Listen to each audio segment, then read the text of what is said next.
5 ways to reset that body. Let's go.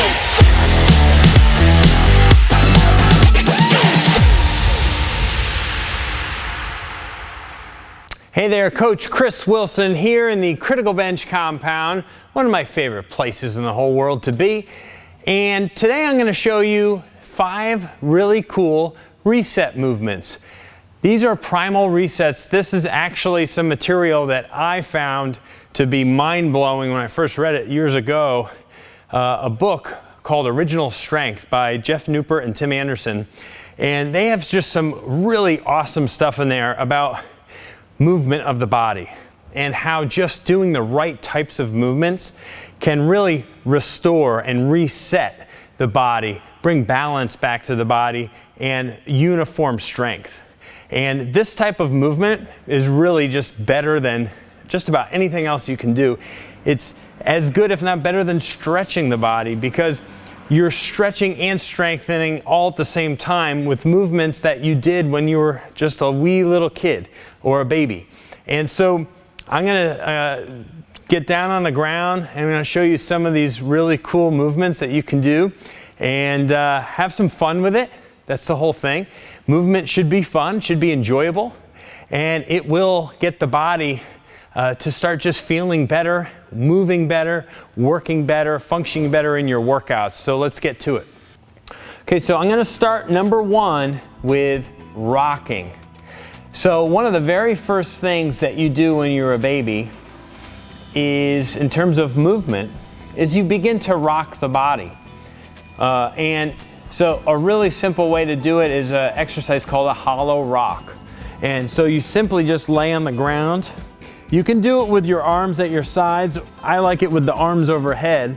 What you want to do is you want to elevate the legs a little bit with the arms overhead, and then all you're doing is kind of think of yourself as like a banana. And then you're just rocking, holding your position so your abs are tight as you just kind of rock like a rocking chair. You can do big rocks, or you can keep the rocks relatively little. Great for stimulating the abdominal muscles and waking some things up a little bit, and it feels good, it feels fun. And so you could do that for 10 or 20 seconds at a time. You could count reps with each rock, however you want to do it. It's a really nice way to start to warm things up, heat your core up, and stimulate those abdominal muscles. So now, after we do some series of rocks, we're gonna go to some rolling. So rolling, mind you, can sometimes get people a little bit dizzy. So keep that in mind when you're doing this exercise. I myself feel fortunate that it doesn't affect me that way, but the idea here, though, is that we're still holding our body very long and very strong, and we're not trying to use our legs or our arms on the ground. We're trying to keep those elevated as we kind of use them to create motion in our torso, but so they're kind of propelling us, but they're not pushing off the ground, and you'll see what I mean here in just a moment. Okay, so as you can see here, I have my mic pack in my hand because your body is going to be rolling along the floor here. So I'm back in this hollow rock position. My arms and legs are extended, and then all I'm doing is I'm propelling my body with my arms and my legs, but keeping them elevated while I roll.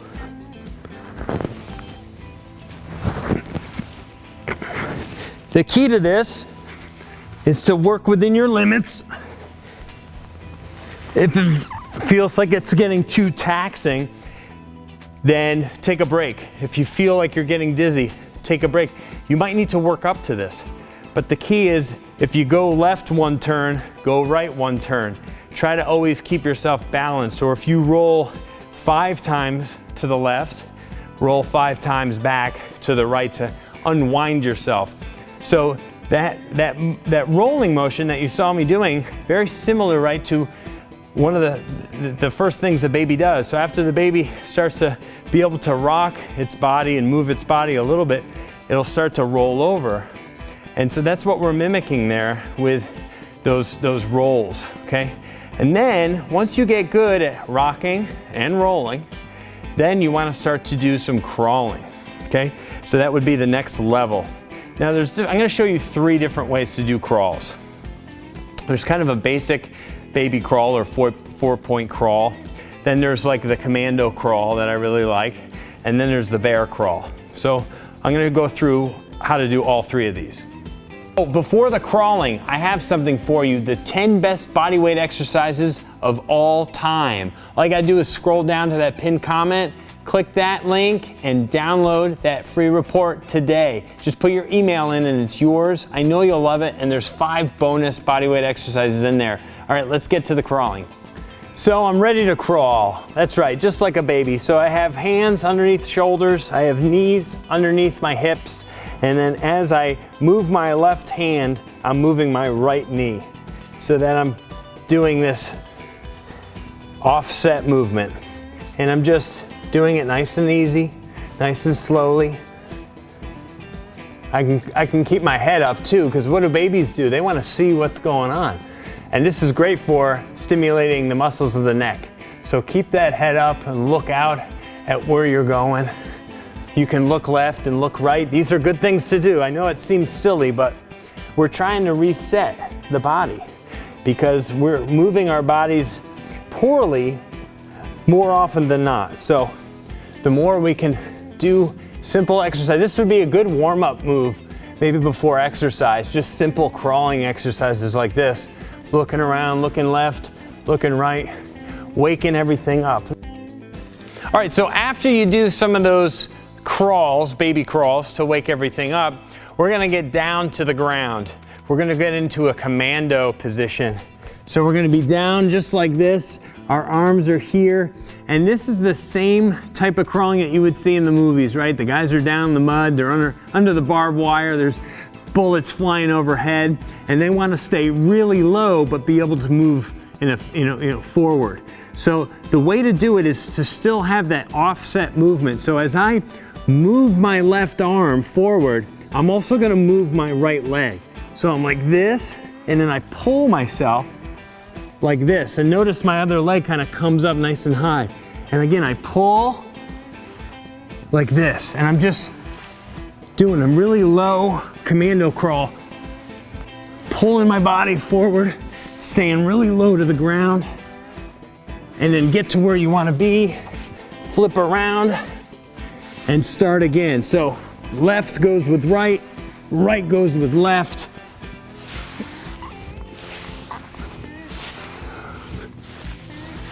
And keeping that butt nice and low on the ground. There are many different types of crawls. I'm just highlighting 3 of them. So we got the baby crawl, we got the commando crawl, and then I have the bear crawl, which is my absolute favorite. And I've done them in a lot of past videos. So the bear crawl looks like you're gonna do a baby crawl, only you elevate the knees off the ground. So the bear crawl, now you're walking like a 4-legged animal. So again, my left goes with my right. So left hand with right leg, right hand with left leg. Boom, boom. And now you can speed these up. Spin around, back in position.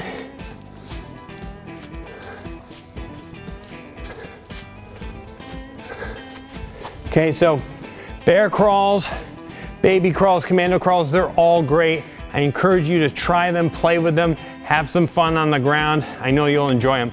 Let's move along. All right, we're back up vertical now. We're gonna get to something that is so basic, but so beneficial.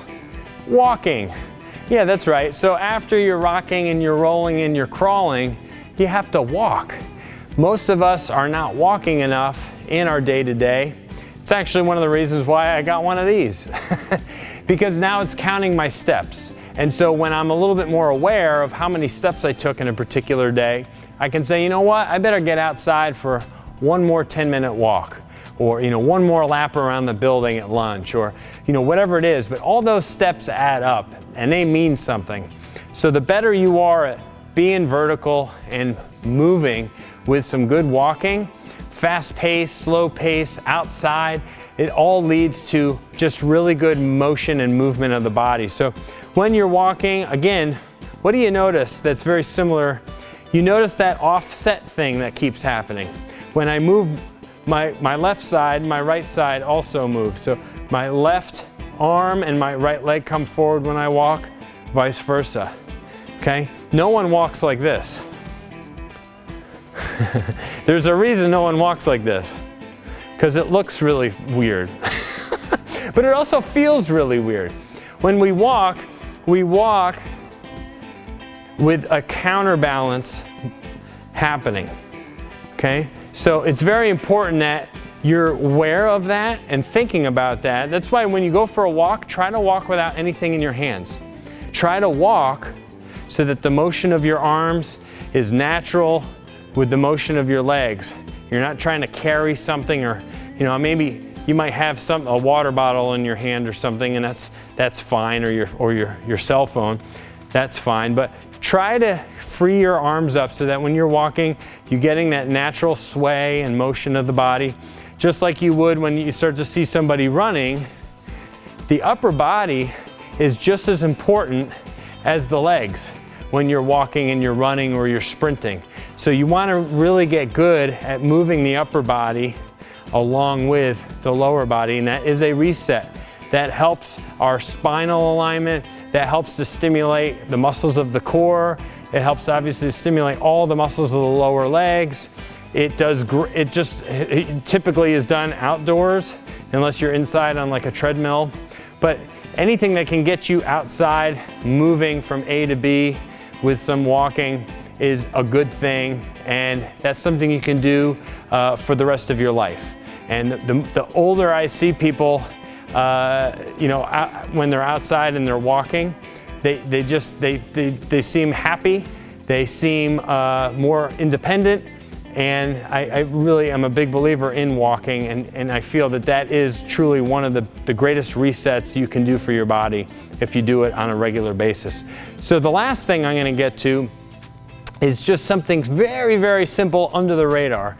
Head nods. Again, this is information that I got from Original Strength, and just moving the head in all the different ways it's supposed to move. So some of the three moves I like to highlight would simply just be bringing the chin down to the chest and back up. Just simple head nods like this. Again, we're trying to just reinforce the normal motions and movement of the head. Chin to chest and back up, okay? After we do a series of head nods like that, then you want to start to do ear to shoulder. Other side, ear to shoulder. Now, if you hear some little snap, crackle, pops while you're doing this, that's totally normal and something that most of us are gonna deal with too, because the body makes some noises, especially as we age. But if there's no pain associated with those noises, then you are absolutely fine. If you have pain just doing movements like this, then you absolutely need to go visit a specialist, a therapist, a chiropractor, somebody, because you might have something more going on there. But you should be able to just simply bring the ear towards the shoulder. Another one I like to do is chin to clavicle. So just chin to clavicle, chin to clavicle. Again, we're stretching and activating the muscles of the neck. So this is like neck stretching, but it's strengthening at the same time. Now, after you do a series of those, chin to chest, ear to shoulder, and chin to clavicle, then I would suggest doing some around the world motions. So just start going at the edge of what feels comfortable. Don't go beyond it. Work within your limits. Go 3 or 5 times around clockwise, and 3 to 5 times around counterclockwise. And again, you might hear some little noises, some clicks and clacks in the neck. That is totally normal.